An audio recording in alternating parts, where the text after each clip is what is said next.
Adam, ghadiba al-yawm rabbuna ghadaban lam yaghdab qablahu mithlah wala ba'dahu mithlah.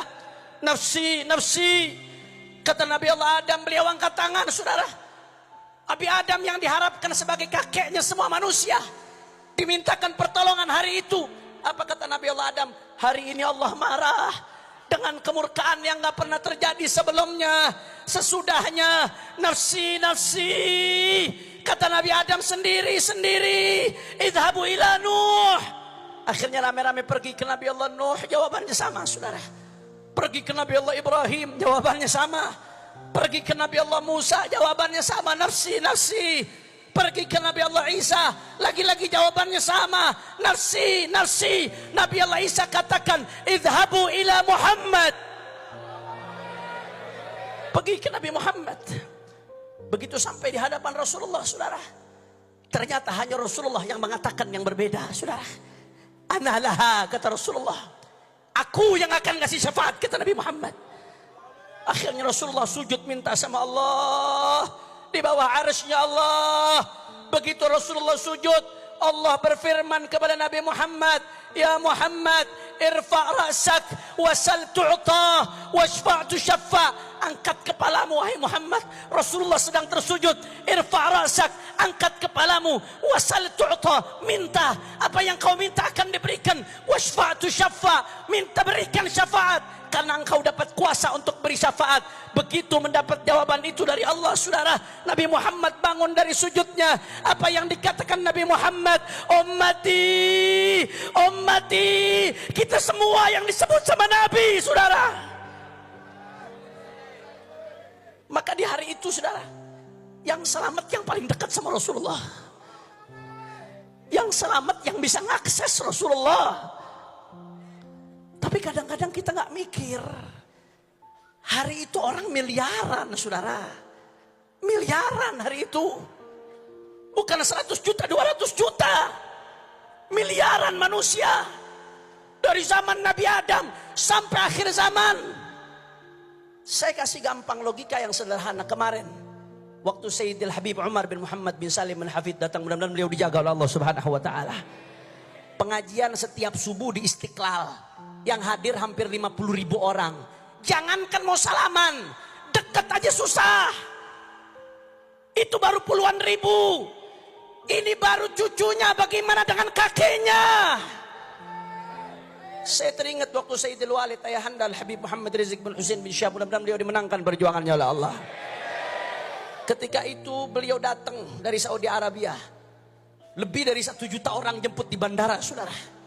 Orang jalan jauh kiloan meter, saudara, orang jalan. Begitu sampai orang jutaan mau deket aja susah. Jangan kena salaman. Itu baru jutaan orang. Ini baru cucunya. Bagaimana besok dengan kakeknya, saudara? Kita nggak pernah mikir hari itu posisi kita di mana. Ada barisan para rasul yang udah pasti di depan. Belum lagi barisannya para aulia. Belum lagi barisannya para solehin. Belum lagi barisannya para sahabat. Itu sudah jutaan orang.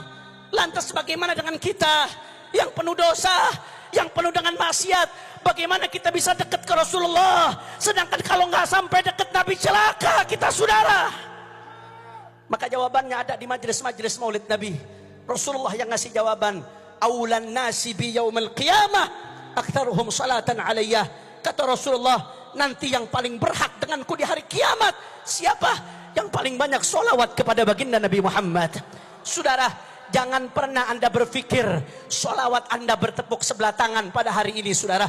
Rasulullah sendiri yang mengatakan dalam hadisnya yang diriwayatkan Sayyidina Hasan ibn Ali bin Abi Talib, "Ainama kuntum fasallu alayya fa inna salatakum tablughuni." Dimanapun kalian, solawatlah kepadaku karena solawat kalian sampai kepadaku, kata Nabi Muhammad. Bahkan saudara, Al-Imam As-Sakhawi dalam kitabnya Al-Qaulul Badi' fi Salati 'ala Al-Habib Asy-Syafi', beliau meriwayatkan satu hadis. Hadis ini harus jadi renungan kita untuk salawat, saudara. Apa isi hadisnya? Di hadis tersebut disebutkan bahwasanya Allah menciptakan satu malaikat, saudara. Malaikat ini tugasnya khusus untuk mendengarkan siapa dari umat Nabi yang sholawat, saudara. Setiap ada umat Nabi yang sholawat, dilaporkan ke Rasulullah. Ya Rasulullah, fulan ibn fulan yusallim alaik. Dilaporkan, ya Rasulullah, redaksinya seperti ini. Fulan ibn Fulan, Fulan ibn Fulan, salawat kepadamu ya Rasulullah. Nama anda, nama ayah anda, setiap salawat disebutkan depan Nabi Muhammad. Itu kalau satu. Di absen depan Rasulullah. Bagaimana kalau 5 kali? Bagaimana kalau 10 kali? Bagaimana kalau 100 kali? Bagaimana kalau 1000 kali, saudara? Apa nggak dikenal sama Rasulullah? Saya teringat satu hadis dalam Sahih Muslim. Rasulullah mengatakan dalam Sahih Muslim, Inni la a'rifu hajaran bi Makkah kanat tusallimu alayya qabla an ub'ath. Inni la a'rifuhu al-an. Kata Rasulullah, setelah Rasulullah diutus, setelah Rasulullah hijrah, kata Rasulullah, aku ingat ada satu batu di Makkah. Batu Mekah, Bapak Ibu sekalian, Mekah itu isinya gunung batu. Mudah-mudahan semua yang ada di sini bisa haji, bisa umrah, bisa ziarah Nabi Muhammad. Tapi Nabi mengatakan, aku ingat ada satu batu di Mekah. Batu ini dulu sebelum aku diutus pernah salam kepadaku, kata Rasulullah. Batunya salam kepada Nabi Muhammad. Apa kata Rasulullah? Ini udah puluhan tahun berikutnya, belasan tahun berikutnya. Kata Nabi, Inilah arifuhul an.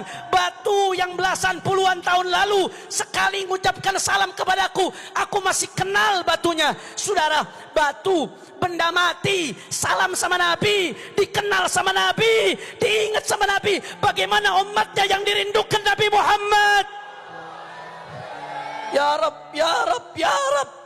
Yang kita harapkan, sholawat yang kita baca di majelis-majelis maulid, besok ketika di hari kiamat miliaran orang berebut deketin Rasulullah, sholawat yang kita baca menjadi tanda yang mengenalkan Rasulullah kepada kita, saudara. Mudah-mudahan jadi tangga kita dikenal sama Rasulullah, dikenal sama Rasulullah, jadi sinyal yang nyambungkan kita dengan Rasulullah. Amin ya Allah, amin ya Allah, ya Rabbal